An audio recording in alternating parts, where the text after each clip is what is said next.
Hey, this is a playthrough of the custom MvM mission Coastal Cashout, part of the ongoing Operation Firmware Frenzy Community MvM Tour.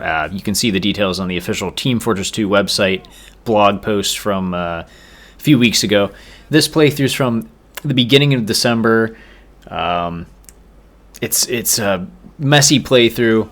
Took me several hours to get through with this group of.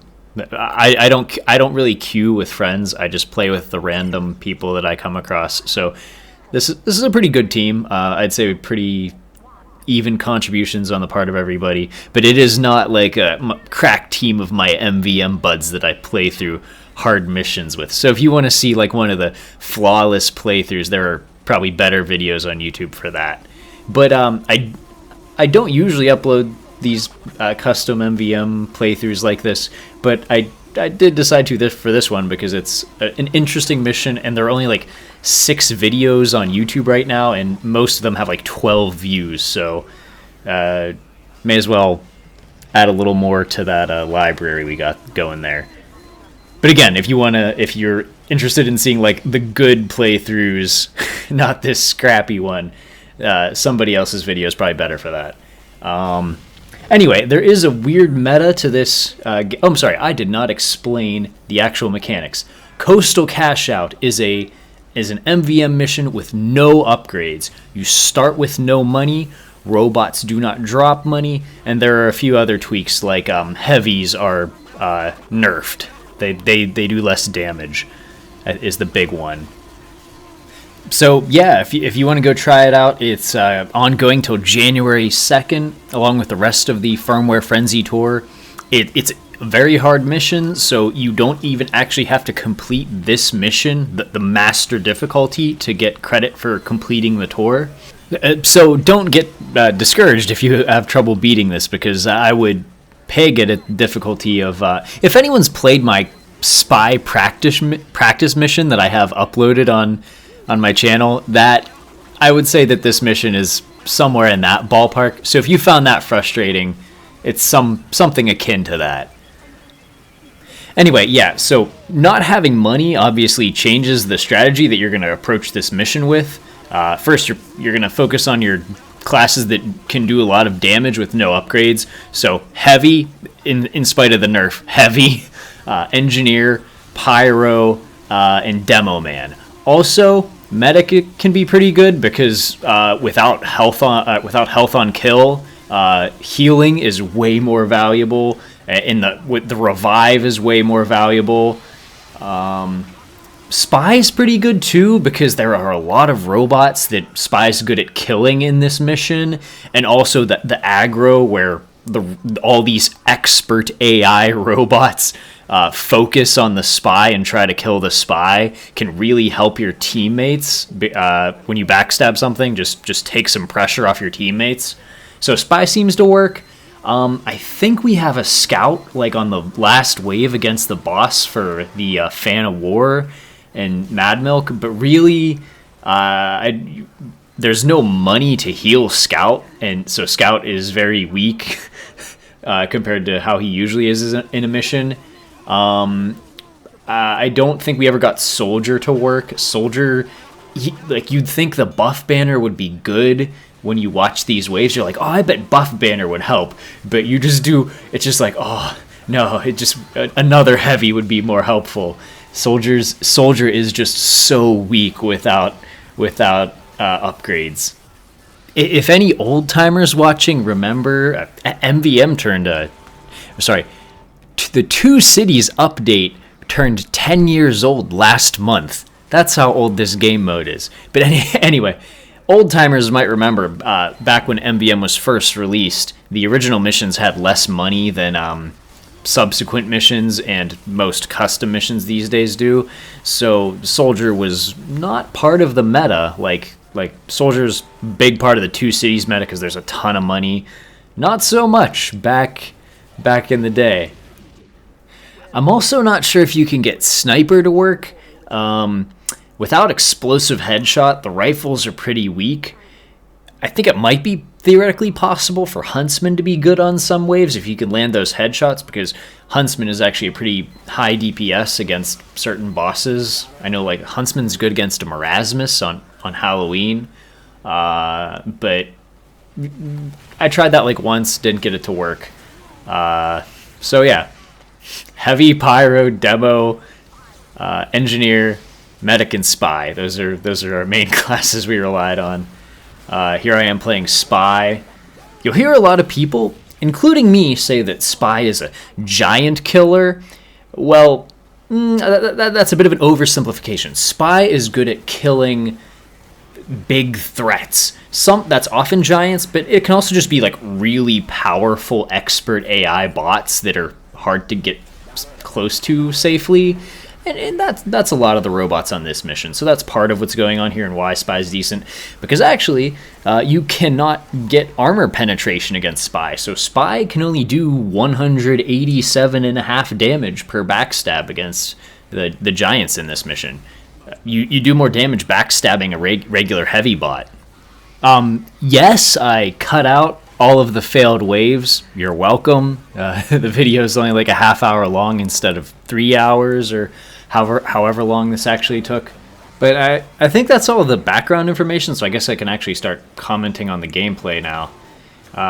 Here you see all these steel gauntlet heavies. Basically, it's basically candy for Spy. 900 damage, boom, dead. I forget. I don't remember too well what the challenge of this wave was. It's probably the giant medics, because the Spy cannot really kill giant medics too well here. It less than 200 damage per stab. So right here, I'm just trying to take pressure off my team from all of these gauntlets. Every once in a while, you'll see a special robot pop up called him. It's an NG robot with a crit shotgun or some sort of crit gun. He's not part of the wave. He just pops up randomly, and you gotta kill him. Firmware Frenzy was thankfully a pretty short tour. I thought it was a breath of fresh air after a lot of the, especially potato tours, where it's like, here, complete 30 missions in 3 weeks. Hope you. It's like, I have a job. This is so much MvM. It's just an overload. I'm a completionist. I think that I have completed every single mission from every single, at least major that I am aware of has been released community MvM tour. Every single one, back from like Titanium Tank or whatever was the first one. There were 4 missions. So I've played all of them, and I'm trying to keep that running. And when a new tour just drops, and it's just like, you gotta play some MvM this month, bud. It's like, oh, it's a good way to get footage for my videos, though. Honestly, it's just like, oh, I'm going through footage for my heavy video right now. I have so much footage. It's a good problem to have. Let's see if I can get this medic.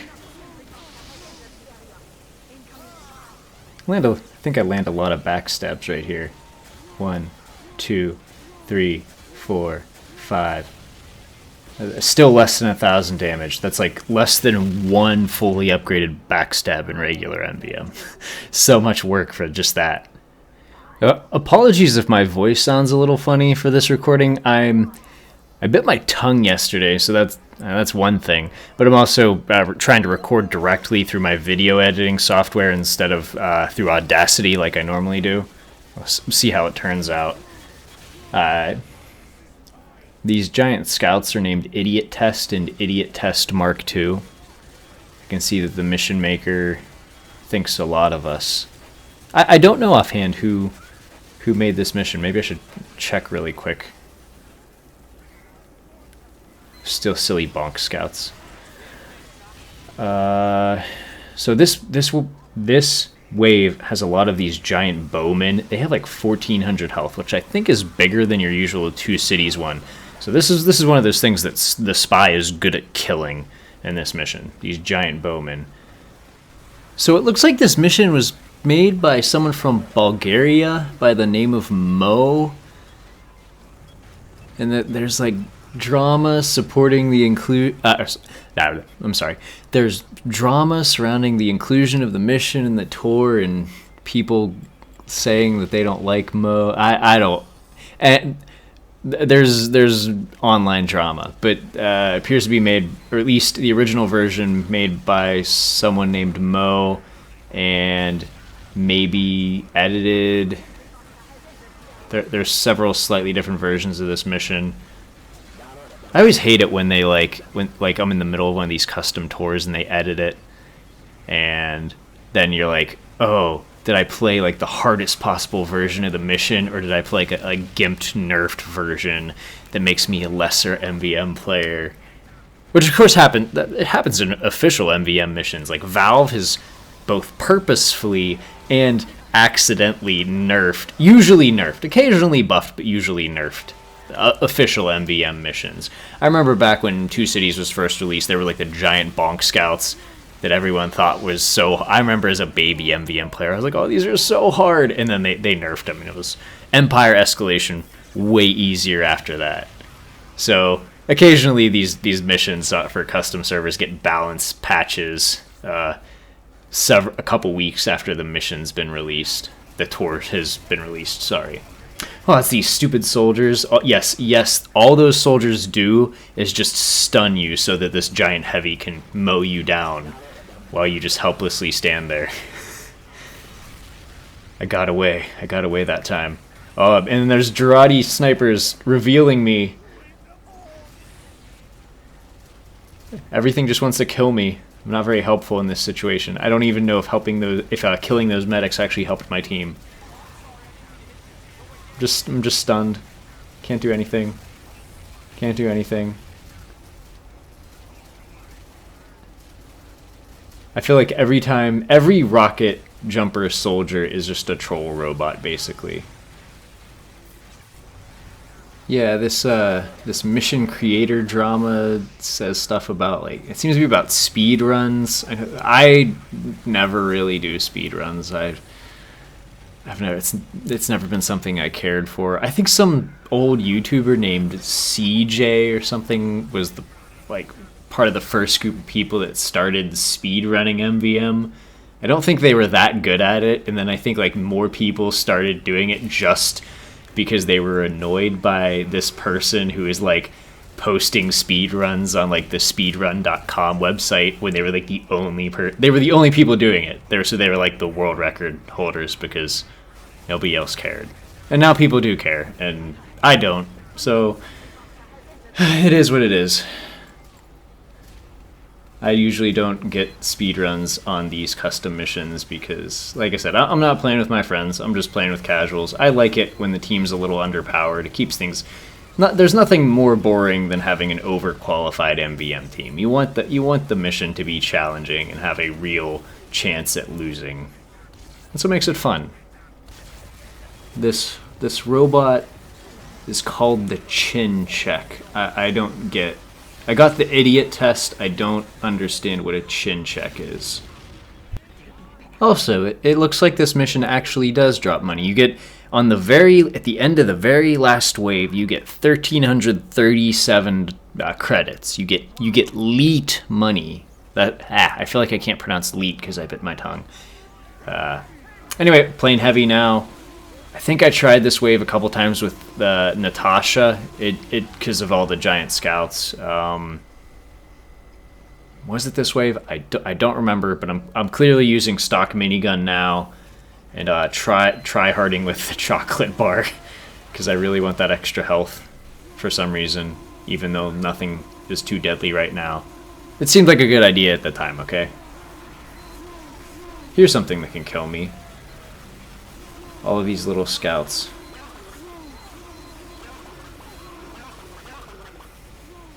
Do you like my new hit sound? I got the old duck hit sound from Star. For those of you who remember who Star is. Oh, here come the medics. I'm gonna get destroyed. The crit medics. I'm probably gonna die. You have no resistances. Crits or death. No, I survived that one. Did I say hit sound? I meant kill sound. Yeah, for those of you who don't know, in addition to the hit sound, you can also enable a kill sound, which plays a different sound when you kill something, it's a useful feature, and it's not on by default. So I feel like a lot of people don't know about it. I don't know how many YouTubers. I don't really watch Team Fortress 2 YouTube that much anymore, but I don't think I see too many people who play with it. Watch somebody in the comments be like, "Oh, Delphi," or like some huge YouTuber that everyone's heard of and has been around for 10 years has them. Anyway, I feel like I need to make a video just like telling people like just stuff like that like no one's made a tutorial on in like 10 years because TF2 is so old. I just need to just pass on knowledge to the new generation or something. And I feel like just little things like that, like, oh, you can turn your kill sound on so you can play a sound if you kill somebody. You might notice whoever's been playing engineer on any given wave, they usually just keep the dispenser back at the hatch because we can never really hold further up. We just always fall back to the hatch. That's how this mission goes. Speaking of YouTube, I should probably do that engagement thing that I thought that demo was a spy. He was not a spy. I should probably do that thing that I never do, and try to get people to comment. So, what was your favorite mission? I don't know if you could hear it. My dishwasher just finished in the background. You probably could not hear it. I don't know why I'm talking about it. What was your favorite mission from Operation Firmware Frenzy? Did you play Operation Firmware Frenzy? Did you complete Operation Firmware Frenzy? How is my video compared to the other people who uploaded videos of this mission? Do you like the commentary? I usually don't comment on full missions when I upload them. I also usually tightly script my videos and don't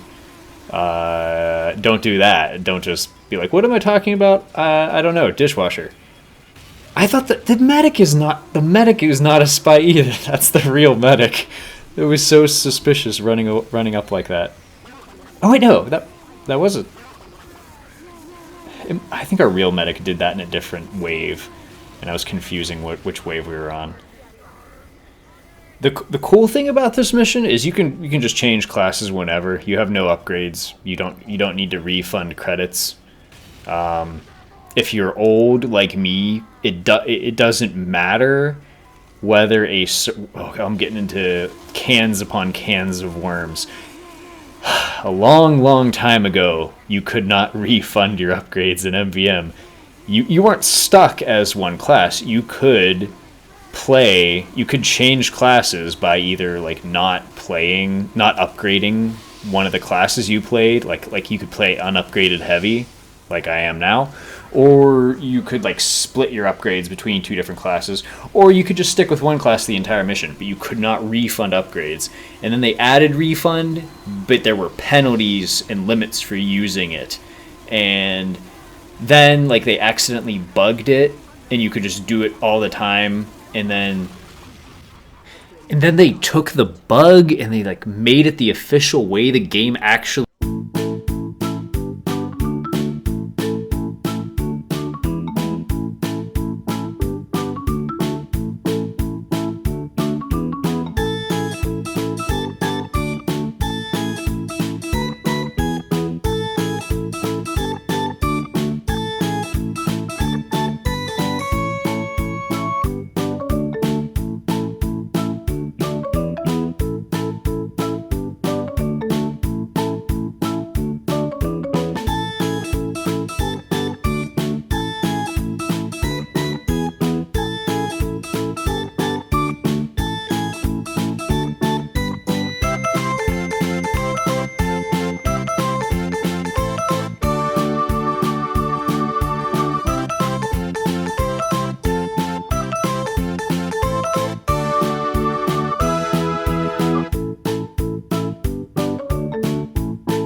So, anyway, obviously, the refund mechanic makes man versus machine easier.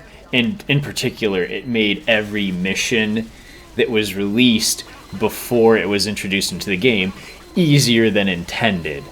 If obviously, Pokemon would be easier if you could just change your Pokemon in between.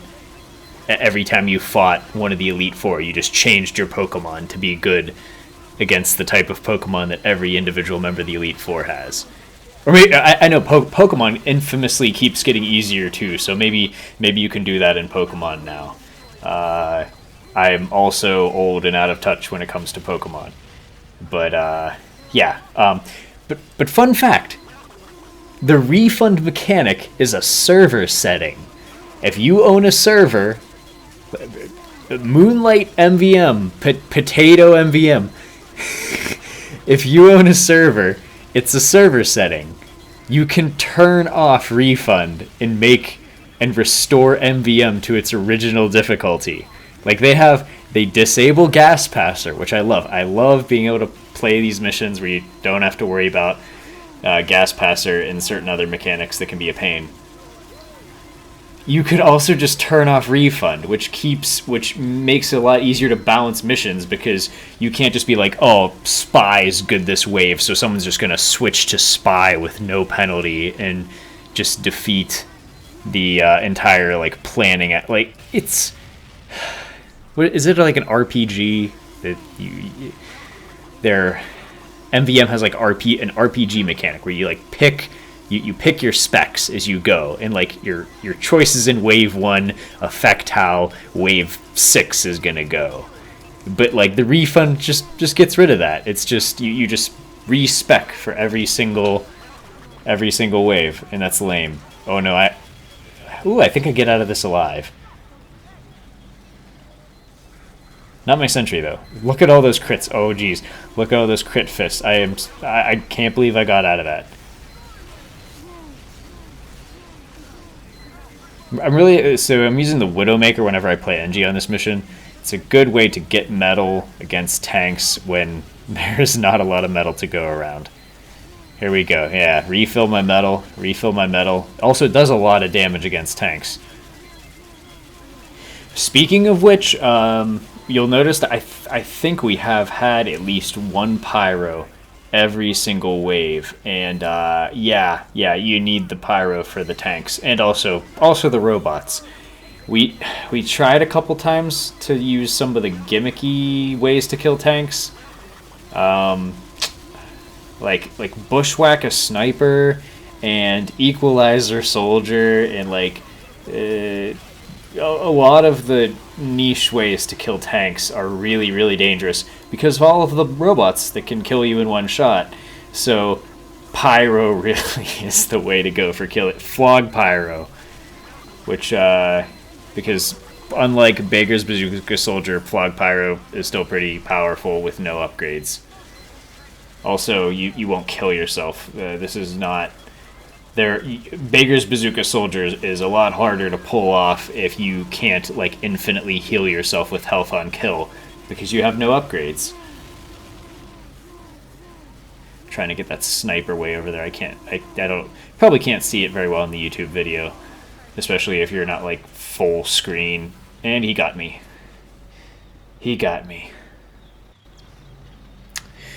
You know, I have cut out the failures, but there were one or two waves I'm pretty sure that we got through on our first try, and this might be one of them. We have a battalion's backup giant crit battalion's backup soldier coming up, and that's scary when you have multiple engineers, because the battalion's backup protect. I forget what the debuff is against sentries. It's 60% less damage or something. So it's oh no, this thing's gonna wreck us. But we stop him, and it works. On maybe the first try, not sure.